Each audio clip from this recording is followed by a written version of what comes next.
अस्सलाम वालेकुम दोस्तों।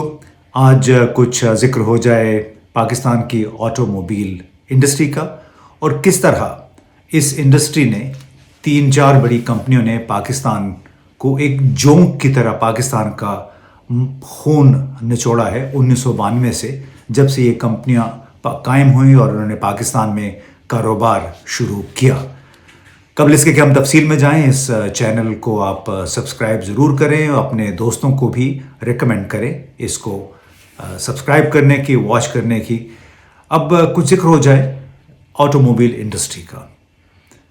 सालाना 5-6 अरब डॉलर कम से कम इस पे खर्च हो जाते हैं, यानी क्रिटिकल कंपोनेंट्स की दरामदात पे, मुकम्मल नई गाड़ियाँ और जो यहाँ पे कंपनियाँ कायम हैं उनके अहम पुर्जे जो कि महंगे तरीन हैं उनकी दरामद पे। ताज़ा तरीन खबर यह है कि होंडा एटलस पाकिस्तान का सिर्फ मौजूदा साल के पहले 9 महीने का मुनाफा टैक्सों की अदायगी के बाद 810 मिलियन रुपए है, यानी 81 करोड़ रुपए सिर्फ 9 महीने में खालिस मुनाफा कमाया है इस कंपनी ने। और दूसरी तरफ आप देखें, मुसलसल इन्होंने कीमतें बढ़ाई हैं अपनी गाड़ियों की, और गुज़िश्ता 12 महीने के दौरान तकरीबन तमाम कंपनियों ने 4 मरतबा गाड़ियों की कीमतों में इजाफ़ा किया है। इस वक्त पाकिस्तान की ऑटोमोबाइल इंडस्ट्री औसतन 2,50,000 के करीब गाड़ियां बनाती है, बुनियादी तौर पे यहाँ पे असेंबल होती हैं। और आज भी जो डिलीशन का प्रोग्राम था, यानी ट्रांसफ़र ऑफ टेक्नोलॉजी जिसको कहते हैं, मुकम्मल ट्रांसफ़र ऑफ टेक्नोलॉजी, जो कि इन कंपनियों ने अपने मुआहदे में लिखा हुआ था, इब्तिदा से बाकायदा इस पे ये आमादा हुए थे, वो डिलीशन प्रोग्राम आज भी अमलन 70-80% उस पर अमल दरामद नहीं हो सका है। इब्तिदाई तौर पे जो मुआहदे किए गए थे इंजीनियरिंग डेवलपमेंट बोर्ड के साथ, उसमें एक क्लॉज डाली जाती है डिलीशन प्रोग्राम, और अगर ये भी कहा गया कि अगर आपने डिलीशन प्रोग्राम पे अमल दरामद ना किया तो आपको सालाना मिसाल के तौर पे 10 करोड़ जुर्माना होगा।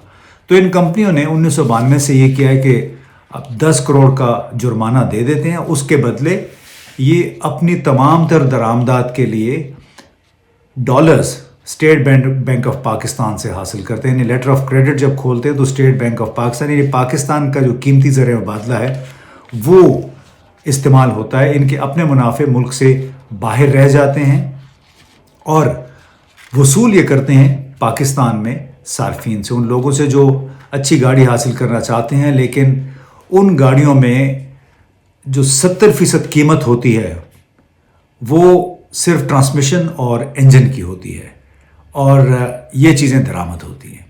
जबकि इन तमाम कंपनियों ने वादा किया हुआ था कि हम तमाम तर प्रोडक्शन पाकिस्तान में करेंगे। तो इस तरह इस इंडस्ट्री ने बिल्कुल एक जोंक की तरह पाकिस्तान का खून चूसा है। हर साल 5-6 अरब डॉलर इनकी दरामदात पे कम अज़ कम खर्च हो जाते हैं। इसमें ज़्यादातर वो दरामदात हैं जिनका ताल्लुक ट्रांसमिशन से है गाड़ियों की और इंजन से है, और गाड़ी में कीमत ही 70% इसी की होती है। और इस हवाले से अफसोसनाक तरीन पहलू ये है कि सिर्फ गुज़श्ता 6 महीने के दौरान, यानी जुलाई 2022 से दिसंबर तक, इसी नौयत की गाड़ियों पे 1.2 अरब डॉलर खर्च हुए। इसमें से 700 मिलियन डॉलर से ज़्यादा, 70 करोड़ डॉलर से ज़्यादा उन कंपनियों की दरामदात पे खर्च हुई जो कि 1992 से यहाँ पे प्रोडक्शन में मसरूफ़ हैं, यानी होंडा, टोयोटा और सुजुकी। इसके अलावा अब किया जैसी गाड़ियाँ भी आगे, किया कंपनी भी आ गई है, वो भी यहाँ पे असेंबल कर रहे हैं, लेकिन मुकम्मल ट्रांसफ़र ऑफ टेक्नोलॉजी का ख्वाब अभी तक अधूरा है। इसकी बुनियादी वजह क्या है जनाब? बुनियादी वजह यह है, शायद सबको मालूम भी है, कि इसमें लोगों को, जो लोग वजारत ख़जाना में बैठे हुए हैं, वजारत सनत व पैदावार में बैठे हुए हैं और वजारत तिजारत में बैठे हुए हैं, ख़ास तौर पे ये 3 की वजारतें, कलीदी वजारतें हैं जहाँ के हुकाम पॉलिसी पर अमल दरामद कराने के ज़िम्मेदार होते हैं।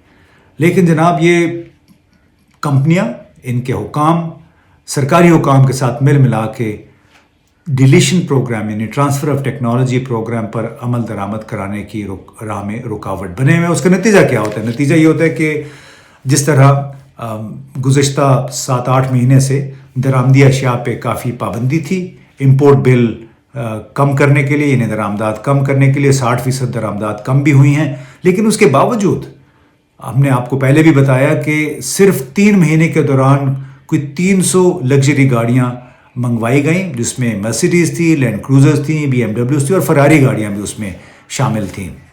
तो ये जो पाकिस्तान की हमारी सियासी फ़ौजी अशराफिया इस वक्त चीखें मार रही है कि पाकिस्तान बड़े शदीद बहरान का शिकार है, तो उस बहरान की एक वजह ये भी है कि यहाँ पे पॉलिसियों पे अमल दरामद नहीं होता। वो क्यों नहीं होता? इन लोगों को जो कलीदी हुकाम होते हैं उनको अपने इंसेंटिव्स मिल जाते हैं, कारों की सूरत में, गैर मुल्की दौरों की सूरत में और न जाने किस किस सूरत में, जिसके बायस ये कंपनियां एक वो डिलीशन की क्लॉज जो एग्रीमेंट्स में शामिल होती है उस पे अमल दरामद नहीं होने देते। और यूं इसमें पैसा किसका खर्च होता है? वो कीमती सरमाया जो पाकिस्तान अपनी बरामदात के ज़रिए और जो गैर मुल्की तारकीन वतन बाहर से भेजते हैं, वो जनाब 5-6 अरब डॉलर इन गाड़ियों की दरामदात पे या इनके कंपोनेंट्स जो हैं उन पे खर्च हो जाता है। इमरान खान साहब की हुकूमत के दौरान भी नई गाड़ियों की दरामद में कुछ 70-80% इजाफा हुआ, जिसको कम्प्लीटली बिल्ट यूनिट कहते हैं।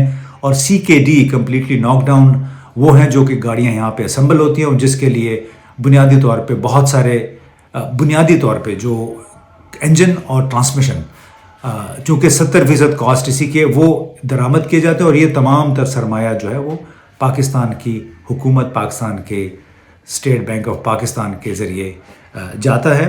और बड़ी एक अफसोसनाक सूरत हाल है। मालूम नहीं कि ये माफियाज़, अब मैं तो यही कहूँगा कि इन्होंने अब माफियाज़ की शक्ल इख्तियार कर लिया। कार कंपनियाँ और सरकारी हुकाम इनकी बाहमी मिली भगत के साथ पाकिस्तान का कीमती गैर मुल्की ज़र मुबादला यूं ही उड़ता चला जाता है इनकी दरामदात के लिए, जबकि पाकिस्तान के अंदर सफ़र कौन करता है? वो लोग जिन्हें हर साल में 4-4 दफ़ा गाड़ियों की कीमतों में इजाफे के ज़रिए मज़ीद पेमेंट्स करनी पड़ती हैं और वो झेलना पड़ता है, एक लिहाज से मजबूरी बन गई है। तो क्या IMF का जो प्रोग्राम आ रहा है उस पर अमल दरामद के नतीजे में क्या पाकिस्तान की अशराफिया जो वाक़ईतन अगर पाकिस्तान की तरक्की चाहते हैं तो क्या इन बड़ी कंपनियों को मजबूर करेंगे कि 1992 से अब तक आपने जो मज़े कर लिए, लेकिन क्या आप मुकम्मल ट्रांसफ़र ऑफ टेक्नोलॉजी यहाँ पे करेंगे या नहीं, या यूँ ही पाकिस्तान के अवाम का खून चूसते रहेंगे?